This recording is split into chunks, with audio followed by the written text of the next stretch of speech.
What would you do to gain more power? Sorry, that was a bit of a loaded question, but many would give absolutely anything to gain more of it. Take one of the most common forms of adventurers, for example, the Warlock, one who has made a pact with an entity much stronger than themselves in order to gain some of their magical power. But many Warlocks don't really pick their patron. It's more so the patrons that decide who will be their Warlocks. And some of them are quite dark and sinister.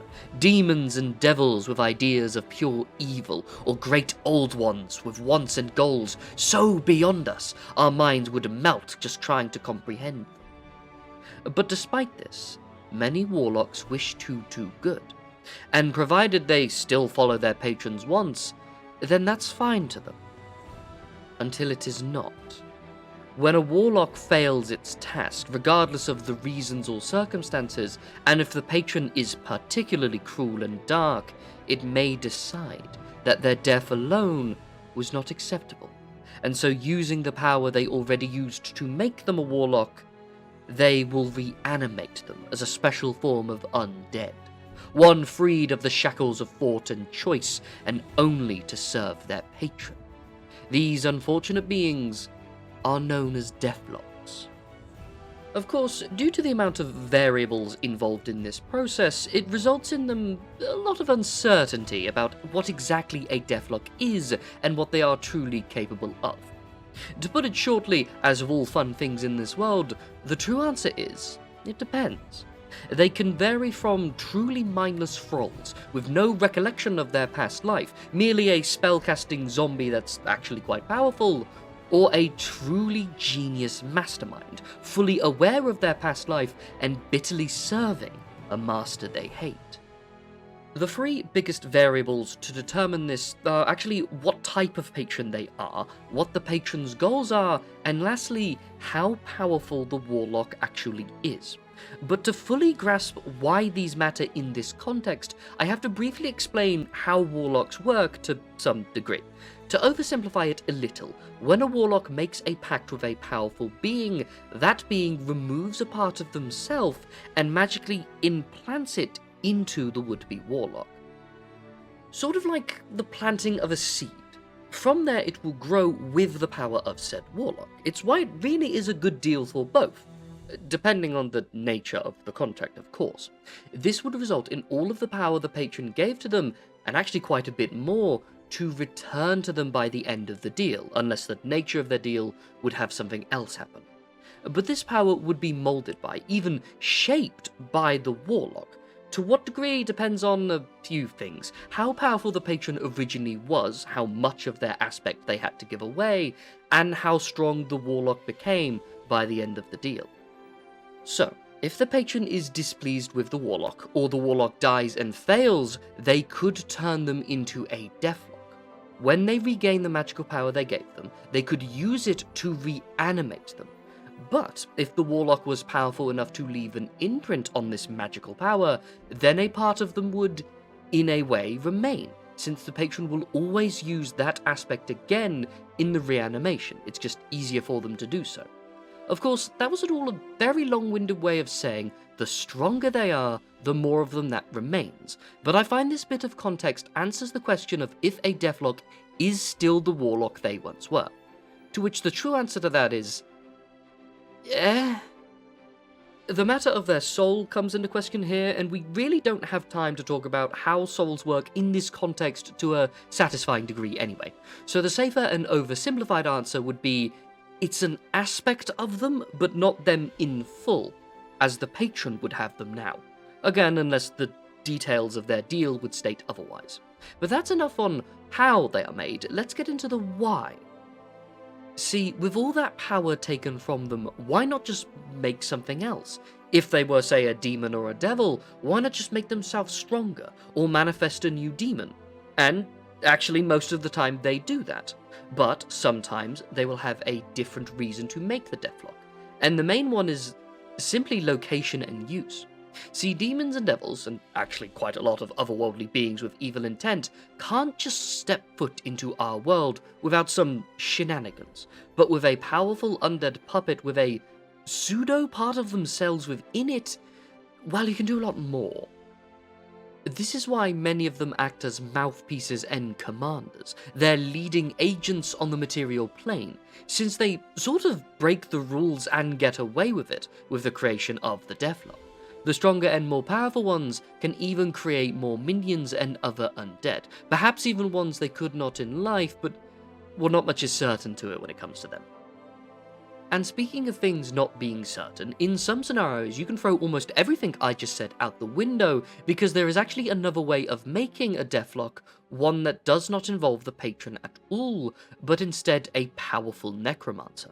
Although the corpse they revive does indeed need to be that of a warlock, and I imagine whatever ritual they need to perform is probably time sensitive given the wants of a patron. When this is done by a necromancer instead, however, you can almost take it as a guarantee that the patron is going to be absolutely livid about this, and would, of course, want to intervene, but more on that when I get into my tale of a Deathlock. For now, I want to get into what they are actually capable of. For a start, they would have access to all of the spells they knew in life, and perhaps even some new ones depending on what the patron is willing to give. If they were skilled in weapons and armor, they would keep their proficiencies in them, of course, and would perform and act a lot like they were before. How they fought in life is probably very similar to how they'll fight as a Deathlock. But if they were not trained in weapons, they would find that their bony fingers have now grown to claw-like proportions, and are of course seeping in necrotic magic, so that would serve them in a pinch, but probably as a last resort. They are also highly resistant to holy effects that target undead, with many of them being able to shrug off things that would usually turn the dead. However, those who are more powerful and intelligent may have a new ability known as grave bolts. These are dark, shadowy energy spikes that latch onto and restrain their targets with shadowy tendrils, keeping up to 2 people at once in place until they can fight their way out of them. However, sometimes the Warlock really wronged their patron, and if so, the patron, out of spite, might curse the Deathlock to suffer. These ones often don't have a goal in mind, and merely lurk somewhere in some dank, forgotten barrow. But ones affected like this do gain access to the life drain ability that many other fouler undead possess, and just like them, they are also sensitive to sunlight, wishing to hide from it, remaining in their caves, making them just another boogeyman undead that the villagers fear, and confusing a lot of early scholars trying to learn about the Deathlocks. But that's really all to note about their capabilities. There's no real giant card up their sleeve. Their real threat and danger lies in how they use their spells and their brilliant minds, for they are just as capable as any adventuring warlock, and just like you would face another adventurer, you should be on your guard when against them. But now let me move on to my story of the Deathlocks, for I was an unfortunate soul to witness a Deathlock war, so to speak. You see, there is this archfey of the Unseelie Court, the ones in charge of the darker aspects of the Fae. His name is Nevellaristil, and he makes a lot of undead creatures, and is quite known for not only having warlocks, but for turning them into deathlocks quite commonly, once their life is over, of course. But one warlock was killed, and then turned by a necromancer before the Fae could intervene, and was powerless to do anything about it for forever. This deathlock served the necromancer for almost 100 years, until they were bested by a group of adventurers, you know the song and dance, but the deathlock was not destroyed, and when the necromancer was slain, they were set free, and so immediately started building ambitions of their own, essentially replacing the necromancer that made them, and were actually worse from what all the tales tell.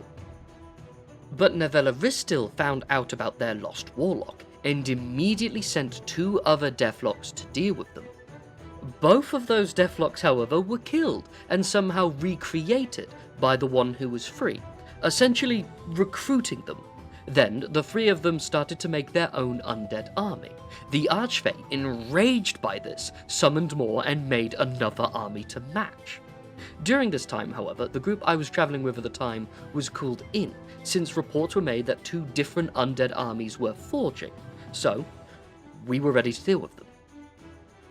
Only, to our surprise, both of these groups attacked each other instead of the people nearby, so we just waited until one side started winning and swooped in to finish them.